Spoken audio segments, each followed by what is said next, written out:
Hey, listeners, real quick before you get to the episode, if you could please head over to chrisbello.com/survey and take 2 to 3 minutes to fill out a survey. I'm trying to figure out what kind of content to make for you next. And for anyone who's looking to go a little bit deeper, I'm going to be creating some online courses and some coaching.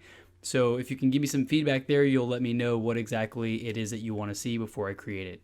So go to chrisbello.com/survey. I really appreciate it, and I'm going to be leaving the survey open for about 2 to 4 weeks just to get some feedback. So thanks again, and I look forward to seeing you on the other side. Hey, everybody, it's Chris with chrisbello.com. Welcome to the Entrepreneur Motivation Podcast. In this episode, we're going to be talking about how you need to begin with the end in mind. It is how it sounds. Start anything that you do with the end in mind. Figure out what is the end goal, what is your vision, what is your ultimate goal for the project, the task, whatever it is that you're working on, what's your ideal outcome. And I actually was just going to make a post about this. And when I looked up some notes on Google, I realized that this is actually habit 2 of the 7 Habits of Highly Effective People by Stephen Covey. Great book. I need a refresher clearly because I didn't remember that it was one of the 7 habits, but I'll link it up in the show notes for those of you who are interested in getting a copy of that. But you need to know your end destination. I've mentioned this before. You don't always have to know every single turn. When you're sitting in your driveway and you're about to go to a new destination in the city that you haven't been to, you just need to know the end point, and your GPS helps you figure everything out on the way. You don't have to know that in 1 mile you're going to turn right and then you're going to turn left after 2 miles on another street. You just need to know where it is that you're going, and then you're able to know enough to figure out things as you get there. So there's a term in supply chain for those of you who are new to the podcast. My background is in supply chain. I studied that in school. I worked in an oil and gas company for a few years in supply chain. So I learned a couple things in supply chain, but there's a term called backwards scheduling, which is kind of like beginning with the end in mind. So let's say there's a certain tool that you're ordering for the machine shop or for whatever company that you work for, and say that it's called part C, and you need part C in 5 weeks. But part C is made out of part A and part B, and there's different lead times, right? Part A might take 2 days, part B might take 3 days. So it's going to take 5 days total for you to get that thing. So when you backward schedule, you know that you need part C in 5 days. You have to do the math and realize like, hey, I've got to get part B and part A ordered accordingly and the work done to those things so that you can have them both add up to that part B or part C. And I know that's probably sounds confusing, but basically say that you want to get something done, or let's say this example, you need a baby in 9 months. You're going to have to do something today, right? You and your spouse got to do something tonight to make that happen, to get that 9 month deadline. So that's an example of backwards scheduling. And then ask yourself those deep questions like, what is your life purpose? What's your vision for the next 3 to 5 years? I've got my vision board. I've got goals on pieces of paper. I've got my journal here where I write down things.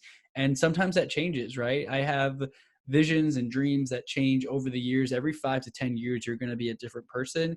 Maybe some of your goals that you had before, you're not really interested anymore. Maybe you've already blown past those goals and it's time to level up those goals. And then look at your current projects and your current actions. What are the things that you're working on right now? Are you even working on the right things? I think there's an example I've heard where some people take all this time climbing up the ladder. They try so hard, they do all these things to climb up the ladder, only to realize that the ladder was leaned up on the wrong building. Imagine that. Imagine digging a hole. You're digging a hole towards a certain thing and you think that the gold's there when really it's been in another place all along and you've just been going in the wrong direction all this time. That's personally one of the things that I'm struggling with the most right now is like, there's so many things I can work on, so many things that I want to work on, but which ones do I actually need to work on? Which ones should I work on? What should be my priority? With real estate being my main business, like, okay, obviously I got to lead generate, follow up with leads, help clients out, look for new opportunities. But also I'm growing this podcast. I have to be here, show up for my audience. I've got ideas of courses that I want to build for you guys, having a network and a Facebook group and all these things and doing funnels and adding people to my email list and all of these different things that it sounds great in my head when I'm thinking about it. But whenever it comes down to executing and putting pen to paper and like, what are the steps A, B, and C? that I need to take in order to make each of those things successful. And so when you begin with the end in mind, I can write on my whiteboard, where do I want to be in 5 years? What are the things that I want to accomplish in real estate, with my podcast, in my personal life, with my health, with my family? Where do I want to be living? And a lot of those things are on my vision board as well. And it's easy to see how quickly this thing can get out of control. But ultimately, if we could find a few things to really focus on that will move the needle, that will take care of a lot of the other things on our list. So for me, obviously, I want to travel. I want to have a lot of financial freedom so I can do whatever I want, live on my own terms, do whatever I want, whenever I want, with whomever I want. That's like the definition of financial freedom and lifestyle freedom that a lot of us pursue. What do I have to be at? How much money do I have to be making passively? How do I make that money? What steps do I need to take to line up assets that can pay me those types of things? So like for real estate, one of my goals this year is to help 35 people buy or sell a house. And that's going to get me a certain amount of income. And then I'm going to be able to invest into things like traveling or rental real estate, or spending a little more on a better, equipment for my podcast and more lighting equipment, maybe a professional studio, right? I can rent a space at a WeWork, or do things like that, and pay a little more and invest in myself. So what are your main goals? What are your main things that you're working on? You're going to have a list of things. There's always an endless list of to-dos, but try to think of what the most important one or two things are for you right now in your business or whatever it is that you're working on.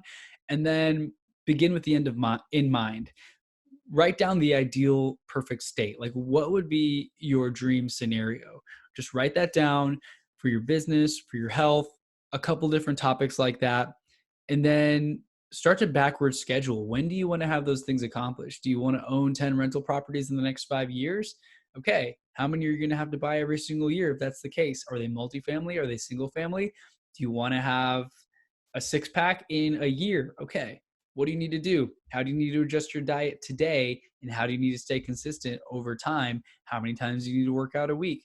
Plan all those things out. And it also helps to get accountability. If you can hire a coach or get an accountability friend or join a group to do things like that, and make sure that you're actually staying to those goals that you set for yourself.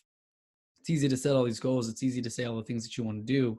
It gets a little harder when you have to sit down and do the work, right? Especially as the list grows, and then you've got family and obligations to juggle. Then you've got that book sitting on your shelf that you've been wanting to read for so long. Maybe you haven't even made that vision board. You've been wanting to make one for a long time. You haven't really done it. It's time to put some goals down on your calendar and then backwards schedule.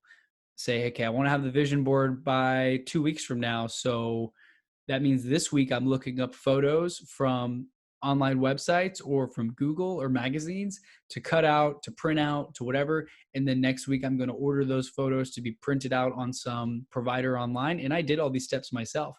I found the photos. That was like step one. I ordered them all different sizes, bigger sizes for cars and houses, smaller sizes for places I like to travel to. Had everything ship over to me once it was printed out. And then I actually laid things out on the board.